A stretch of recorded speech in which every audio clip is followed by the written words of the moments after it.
Silly. We was almost in the can together. Put some respect on what you do. We say you like doing it. Reciprocate that idea. Don't be a dummy out here. For real, for real. Good thanks for your position. Yo, Smackdown happened. It's WrestleMania season. Is you ready? I've been here, paying attention to how it's all playing out. And ultimately, man, we got stories, we got a bunch of people, we got characters being developed, we got storylines happening, we got stories about to finish, certain stories about to continue after that. Man, it's a lot of things. SmackDown doesn't feel like Raw. SmackDown feels like SmackDown. SmackDown's starting to feel like the Star Power show. Raw has 3 hours in Netflix. SmackDown is like it's being that middle point, you know what I mean? That common ground that I'm liking. What I like what I'm seeing as far as like everyone there, because if Raw's the end goal, you know what I mean? Like if where that's where we're all trying to get to somewhere fit in that 3 hours of what's gonna be made more entertaining. Don't worry, guys, I'll be back. I will be back. I'm just breathing through. I was on deck every hour, 3 hours flat for plenty years straight. It's nothing for me to get back to this with a way more entertaining show. And I mean, it's so much that I'm not able to even really delve into because I don't get to see too much of it. I mean, I can, but I'd rather it uh the way I like as opposed to like trying to force an idea. So shouts to SmackDown, man, because right now they're in a good spot and it's bolstering Raw. Like, how is SmackDown getting this much star power, making Raw that much more appealing at 3 hours? Once we get to Netflix, man, look, every single space within WWE right now is at a strong point. Point blank period. Let's get into it, man. So pretty deadly. Randy Orton KO. Randy went crazy at the end. Didn't understand what was going on with KO, why he lost. Can't be losing to pretty deadly out here. Nah, Logan Paul ran in with the brass knucks. I like that. I like that. Um,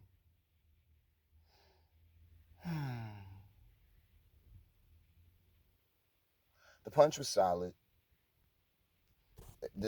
What is this going to be, like a triple threat later on? Yeah, that's what was supposed to hype it up. I don't really even know where that came from, but I mean, I guess it was like a small promo sometime last week. Week to week these shows come and go, but I wasn't. I'm not saying I'm not sold on it. I think it's a very strong match that's gonna happen. How do you call out a match that's gonna take place but then don't have much time to build it? This is why we've waited till right before the go home show to set up some of these matches. So I'm not mad, man. Like I've learned a lot this WrestleMania season, just so far as like elements of how things are booked, going into the show as far as just the matches. Because I don't know, I know it's gonna be full of surprises and all kinds of rest of this. We a couple of days out, can't wait for it. So we'll get there when we get there. But first match was okay. You know what I mean? Like that was pretty solid. Now, Jade Cargill signed her SmackDown contract. Look, from the moment she took her first step through all of that damn smoke, everybody knew exactly what I was talking about. They knew what I was talking about beforehand, but now we looking at her and y'all see it for yourselves. What was the thing they said? She came through and dismantled Damage Control as a one woman army. Like she looks good. Her moves look safe and impactful enough. I've got a bunch of ideas as far as what type of move set she should have, but we just want her to be. I want her in ring IQ to be where it needs to be. The rest of it, don't go too crazy on power moves. As far as like trying to lift up the heaviest women, I think breathing control matters. She should become the specimen that we all see her image as. That's what I'm looking at. That's what I'm looking at. I like what I was looking at. She can handle the promo, or she handled the first promo. You know what I mean? There's more to do, more to be done. So I'm glad that she made it. Did it take long enough? I mean, look, everybody gonna have what they want to say about it. I've learned to be patient with it. And right before WrestleMania, it's a great time. It's a great time. Plenty other things is going on in other parts of the community also. So, like I said, good times. Good times for this. Good times. So, that's Jade. Now, Theory Waller, good spot. We just gonna keep that rolling. They not floundering right now. It's a spot on the show. They both there. They look real good, man. Like, I could go on, but I'm not even going to. Street Profits, good, man. They in a good spot. Super nitpick. My man Bobby was backstage talking that shit, and I know he was talking that shit, but you could barely hear him. Now, that shit ended in catastrophe, understandably. And so I'm like, all right, cool. At least we didn't get to hear him trying to talk too crazy, but you can feel the vibe, and that's good because I think it's good for the build. As far as this mean streak the Profits been on, that went out the window. The people don't want to see Street Profits as a heel team. We can clearly see and tell that. Speaking of Street Profits heel team, hold up before we get into the LWO, you gotta speak familiar, yo. Shouts to B, shouts to Naomi. You know what I mean? That Black Girl Magic was in the backstage, boy. I ain't even know I was gonna look at it, but I'm happy that I got to see it, man. It felt real good. Man, this is on TV. Bianca Belair is fire, bro. Enough said. Enough said. I don't know what's going on other sides of the communities and who got what to say, but nah. She been fired. It been, what's what we gonna do with B next? Because we gotta make it make sense when she come around. Like, it gotta feel like, yup, this is exactly a spot for her because she's already at such a, like, super level. Check those ratings. Hold up.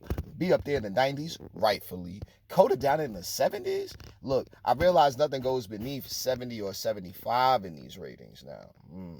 So now we see why everyone was a little upset or not with their rating in the game of 2K24. So I'm looking at Coda at a 76. That's when I get in there and run through the story and beat the whole game with her on super very hard mode, legends, wrestlers, Hall of Famers, whatever. But that's what I mean. Like, I'm not crazy about that rating. Now I'm finally getting into the mix with that. But I can see 2K need to get on that one for next year. Well, that sounded like a Jade cover. Depending on how things play out, man, I'm really pulling for her. So there goes that, man. Shouts to B, shouts to Naomi backstage, shouts to B and Dakota making the main event. I fuck with that. That was really good. Part of my language on it, but I mean, come on. Rey Mysterio, Dragon Lee. All right, so Dragon Lee's part of the LWO now. Good. Makes sense. Nice little strong power player to add to the mix. Ray in a tag match with him. Now it's the official rub about to happen. That's good. I like it. Everything else, LWO Legato, perfect. They doing everything that need to be done. It feel good to look at. Everybody has a counterpart. Everybody got dance partners. So let's just get popping. Let's get going. WrestleMania is about to get crazy. They called out the match. Star Power's there. The story's there. WrestleMania is coming. It's one of those why not matches. Like, yes, this is a really good one to have at the show. And it's happening. Week left before the show, but a really, really classy time throughout the build. So I liked it. Not bad. New Catch Republic. Theme song's growing. Legato was already weakened due to all the craziness that was going on with the tag man, 6-man tag or 6-person tag match, 6-team tag match ladder. But, oh, man, it's about to be crazy, man. Judgment Day backstage on Smackdown. Good. New Catch Republic, like I said, their song is growing on your boy. I think Judgment Day should stick with Dom. I think they should actually be on some, we trust Dom. If he out there on some bullshit, he got a call, handle biz, what's going on? And then we can have like one of those Familia, Legato and Judgment Day type crossovers, not match. Just one of those quick things like they did with the Bloodline and kept it moving. Hold on, we going somewhere with this, because then through time, if we just keep things cool, unless the trigger needs to be pulled on that too quickly, I'm out of it. But I'm looking at Tony D and the fam being able to come up and have being able to take part in the momentum that's being built, or that could be built between Judgment Day, moving with the heel factions. That's a thought. I don't know, whatever y'all got for it, throw at it. I'm just saying, you know what I'm saying? Spaghetti on the ceiling. Good shit. New Catch Republic, like I said, the theme song is growing on me. I'm liking the both of them. The dynamic is there. Pete Dunne Mean, Tyler Bate is super nice. And I'm like, it's nothing off about it to me. We're waiting.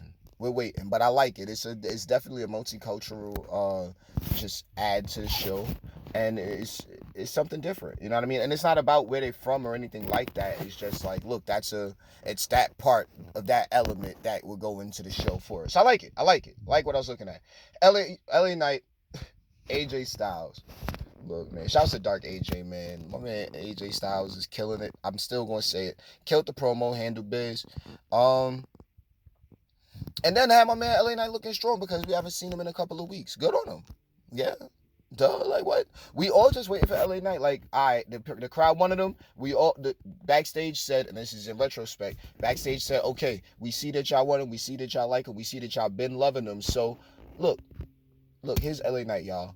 All right, cool. Saw a couple of things that, you know what I mean, the extra eagle eyes would have been complaining about if we would have really been pushing him too heavily. And that's what it's like. Nah, we're not gonna sell him at all. So good spot. We're gonna find the right person for him. AJ's perfect. Dark AJ, look, if he lose the LA Knight here, I ain't OD mad. But if they go into one of these, you know, couple month long rivalries, like shit, they could fuck.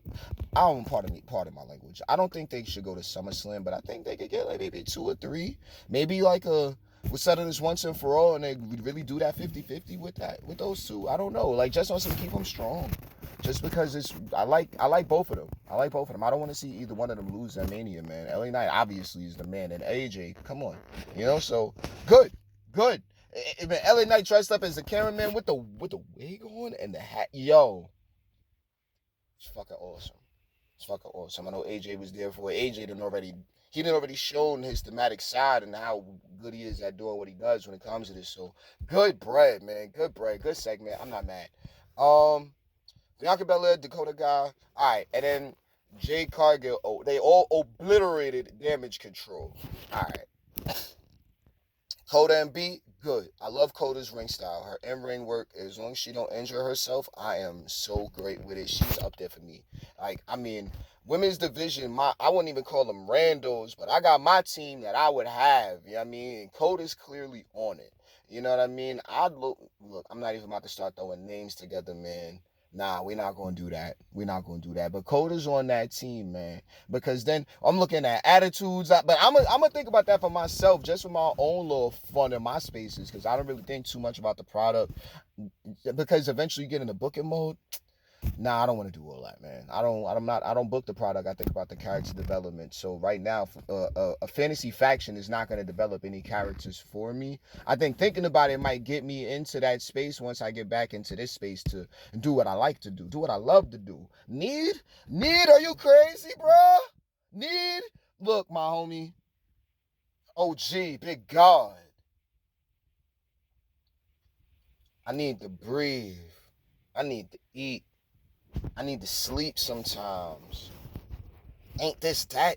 It was an old Triple H promo where that was what it was. Or was he speaking through the old man, or was the old man just speaking through him? Triple H don't feel like he need to do this. Fuck what anybody would interpret as reasoning, bro. I'll take a nigga life over this shit, for real. Like, what? You talking too crazy about who? Who? Oh man, you taking this too seriously. Well, that's my spot in the community. And y'all know, if I wasn't around, you know the vocal minorities wouldn't have a mafia. So these guys would just be all over the place, just trying to pester and act entitled to what should be taking place on TV and talking crazy. You understand that? Because I exist in this community now, I'm the necessity. Like, are you crazy? You're not crazy, man. You the big guy. You the OG. Come on now, homie. You the only reason why I'm doing this. And I don't need to do this for you. I do this for what you do, bruh. Put some respect. Show some respect, goddammit. I'll see you on Raw. And I'll see you on Saturday.